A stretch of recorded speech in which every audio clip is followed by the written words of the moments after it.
বা এই engine water cooling সিস্টেমে শব্দ হচ্ছে, হেভি শব্দ হচ্ছে, শব্দ হলে কী হতে পারে? ইঞ্জিন ওভারহিট হলে কী কী সমস্যা হতে পারে? স্যার ওয়াটার পাম্পের পাখাগুলো ভেঙে যেতে পারে, হ্যাঁ। কোনো ত্রুটি হতে পারে, কুলিং ফ্যান নষ্ট হয়ে যেতে পারে, এই যে বেল্ট এটা গলে যেতে পারে বা ঢিলা হয়ে যেতে পারে, থার্মিস্টর ভালভ নষ্ট হতে পারে। আচ্ছা, এখন আমরা যেটা শিখবো সেটা কি? কুলিং সিস্টেমের দোষ ত্রুটি, ঠিক আছে? এই কুলিং সিস্টেমের দোষ কী কী সমস্যা হতে পারে? সবচেয়ে বড় যে সমস্যা হয়, ইঞ্জিন ওভারহিট হয়। কী হয়? ইঞ্জিন ওভারহিট হয়। ওভারহিট হলে কী কী সমস্যা হতে পারে? আচ্ছা, মনে কর যে একটা মানে বই তোরা দেখিস নাই, বইয়ে কী লেখা আছে জানিস না, বইটা বন্ধ কর, বইটা বন্ধ, বই বন্ধ, বইয়ে কী লেখা আছে বা কিছুই জানিস না, স্বাভাবিকভাবে বোঝ যে ইঞ্জিন ওভারহিট হচ্ছে, কী কী সমস্যা হতে পারে? হ্যাঁ,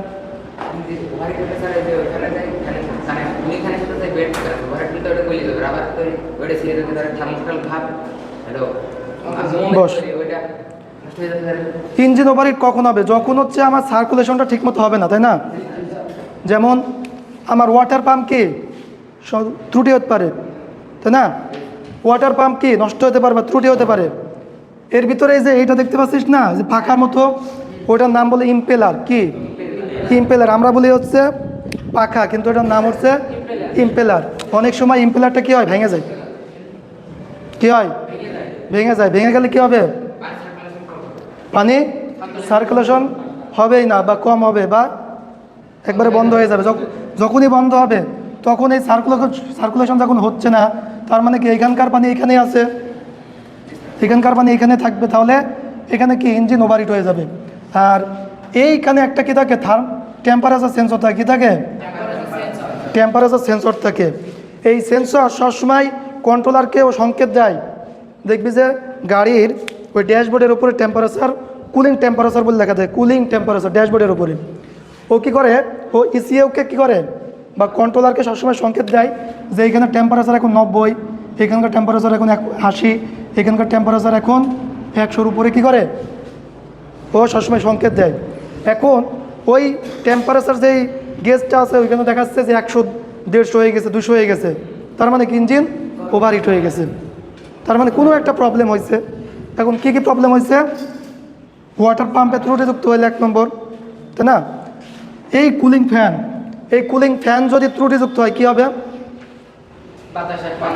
এই বাতাসটা যে হচ্ছে আমার রেডিয়েটর থেকে যেই তাপমাত্রা পরিবেশের সাথে দিচ্ছিল, এখানে যখন এটা বন্ধ হয়ে গেছে, ওর কি আর চলতেছে না, ও যা সার্কুলেশন হচ্ছে, কিন্তু পরিবেশের সাথে এই রেডিয়েটরটাকে হিট এক্সচেঞ্জ করতেছে না।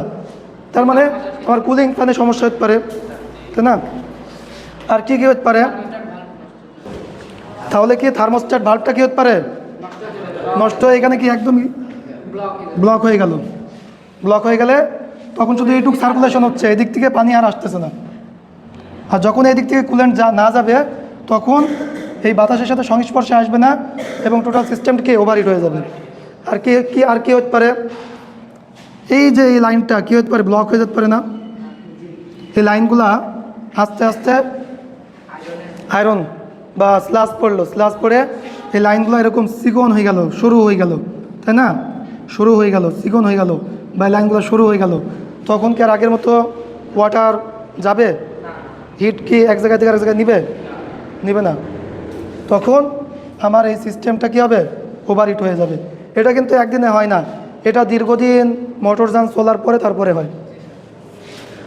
এই একটা ত্রুটি গেল। আর এই একটা ত্রুটি যদি হয়, ইঞ্জিন ওভারহিট হয়, তাহলে সর্বপ্রথম আমাকে কী করতে হবে? ওয়াটার পাম্পটা চেক দিতে হবে, কুলিং ফ্যানটা চলতেছে কিনা। এবং কুলিং ফ্যানে একটা বেল্ট থাকে। কি থাকে? এই বেল্ট থাকে।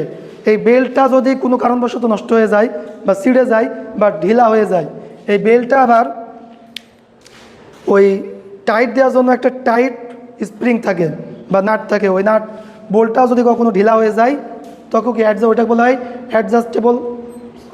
অ্যাডজাস্টেবল তোর হচ্ছে কি বলে, অ্যাডজাস্টেবল নাট বা বোল্ট বলা হয়।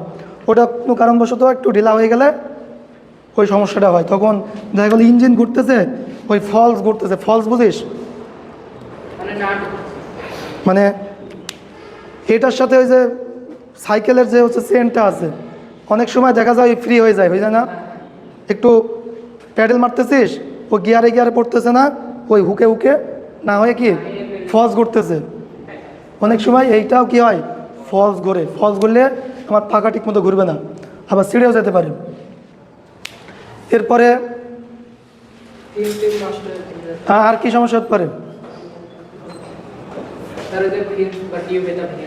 ফিউজ, এইটা যখন নষ্ট হবে, এই মোটামুটি দীর্ঘদিন চলার পরে এটা আবার ফ্লাশ করা হয়, এটাকে বলে ফ্লাশিং বলে। এটার আলাদা চ্যাপ্টার আছে সামনে, ওটা পড়াবো ফ্লাশিং কীভাবে করা হয়, যে জেট পাম্প দিয়ে ফ্লাশ করা হয়।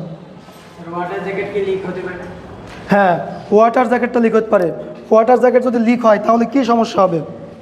হ্যাঁ, এই ওয়াটার জ্যাকেট যদি লিক হয়ে যায় কি সমস্যা হতে পারে? কিভাবে বুঝবো যে ওয়াটার জ্যাকেটটা লিক হয়েছে? আচ্ছা, পিস্টনের ভিতরে পানি ঢুকে গেল, পিস্টনের ভিতরে পানি ঢুকলো, তো বুঝবো কেমনে আমি? স্টার্ট হবে, যদি হালকা লিক করে স্টার্ট হবে, সব কিছু হবে। অনেক সময় দেখবি সাইলেন্সার দিয়ে সাদা ধোঁয়া বের হয়। কী হয়? সাদা ধোঁয়া বের হয়। সাইলেন্সার দিয়ে যখন সাদা ধোঁয়া বের হবে, তার মানে বুঝতে হবে আমার কম্বাসন চেম্বারে পানি ঢুকতেছে। কি ঢুকছে? পানি ঢুকতেছে।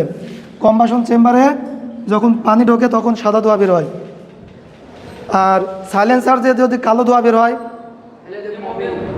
না, হলো না। সাইলেন্সার দিয়ে যদি কালো ধোঁয়া বের হয়, কি কে বলতে পারবে? সাইলেন্সার যদি কালো ধোঁয়া বের হয়, এটা পরীক্ষায় আসে যে অনেক মিস্ত্রি শুধু ধোঁয়া দেখে বলে দিতে পারে কোন জায়গায় সমস্যা, অনেক মেকানিক শুধু ধোঁয়া দেখে বলে দিতে পারে কোন জায়গায় সমস্যা।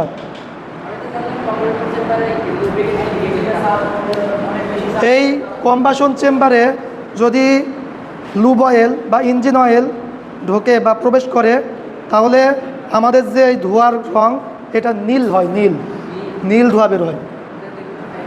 আর যদি কালো ধোঁয়া বের হয়, তার মানে আমার যে কম্বাসন, এই কম্বাসনের ভিতরে যে মিক্স আছে, ওই মিক্সার যেটা, ওটা ঠিকভাবে বার্ন হচ্ছে না, মানে আমার জ্বালানিটা ভালোভাবে পুড়তেছে না।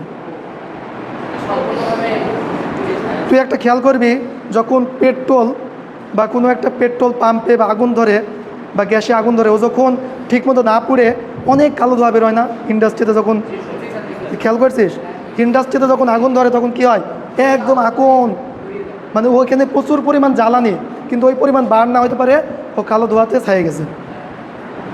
যখন জ্বালানি প্রপারভাবে ওইটা না পুড়বে, দহন না ঘটবে, তখন কালো ধোঁয়া বের হয়। হ্যাঁ, এটা সমস্যা কী হতে পারে? এয়ার ক্লিনার জাম হতে পারে, ওইটা আরেকটা সাবজেক্ট। আর যখন এর ভিতরে পানি ঢোকে, পানি কোন দিক দিয়ে ঢুকতে পারে? এটা কি আমার ওয়াটার জ্যাকেট, এর সাথে কি আছে? লাইনার আছে না? হ্যাঁ, লাইনার আছে। এই লাইনার যদি কোনো কারণবশত ছিদ্র হয়ে যায়, দীর্ঘদিন যখন চলে, ঝাঁকিতে এক সময় কী হয়, ফেটে যেতে পারে, খুব সূক্ষ্ম ফেটে যেতে পারে, তখন একটু একটু করে পানি ঢোকে, বেশি ঢোকে না, একটু একটু। বেশি ঢুকলে তো পুরো ইঞ্জিন কী হয়ে যাবে, অচল হয়ে যাবে। কিন্তু হালকা যদি ফাটল থাকে, ইঞ্জিন চলবে কিন্তু সাদা ধোঁয়া বেরোবে। আবার লুব্রিকেন্ট কখন উঠবে? এইখানে লুব্রিকেন্ট কখন উঠবে? এটা আমার কি অয়েল প্যান না? এটা অয়েল প্যান। এইখানে আমার কি লুব্রিকেশন যায় না? এই যে ইঞ্জিন ওয়ালে, ইঞ্জিনের ভিতরে ওয়ালে পিস্টন যেখানে ওঠানামা করে, এখানে কি যায়? লুব্রিকেন্ট যায় না, ইঞ্জিন অয়েল যায়। যখন এই যে আমার পিস্টন রিংটা ক্ষয় হয়ে যাবে অথবা লাইনারটা ক্ষয় হয়ে যাবে, তখন সাইড দিয়ে কী হবে, এদিক দিয়ে লুব অয়েল উঠবে। আর লুব অয়েল উঠলে ইঞ্জিন ওভারহিট হলে কী কী সমস্যা হতে পারে? স্যার, ওয়াটার পাম্পের পাখাগুলো ভেঙে যেতে পারে, হ্যাঁ। কোনো ত্রুটি হতে পারে, কুলিং ফ্যান নষ্ট হয়ে যেতে পারে, এই যে বেল্ট এটা গলে যেতে পারে বা ঢিলা হয়ে যেতে পারে, থার্মিস্টর ভালভ নষ্ট হতে পারে, তারপরে আপনার আয়রন করে এই যে পানি জ্যাকেট এটা শুরু হয়ে যেতে পারে। কুলিং ফ্যান, ওয়াটার পাম্প, তারপরে হচ্ছে লিকেজ অথবা কোনো লাইন কি শুরু হয়ে যেতে পারে, সরু বা ব্লক হয়ে গেলে তখন আমার ইঞ্জিন কী হবে, ওভারহিট হবে। তারপরে শীতলীকরণ পদ্ধতিতে বা এই ইঞ্জিন ওয়াটার কুলিং সিস্টেমে শব্দ হচ্ছে, হেভি শব্দ হচ্ছে। শব্দ হলে কী হতে পারে? খুব একটা ব্যাড সাউন্ড আসতেছে। এই সাউন্ডটা তাহলে কোথার থেকে আসতে পারে? কোন কোন জিনিসটা আবার মুভিং? ওটা তো পিস্টন সিস্টেম গেল।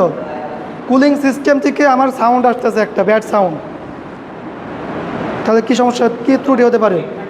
হ্যাঁ, এই যে মুভিং পার্ট কোনটা কোনটা এখানে? মুভিং পার্ট হচ্ছে ওয়াটার পাম্প, তাই না? আর কুলিং ফ্যান।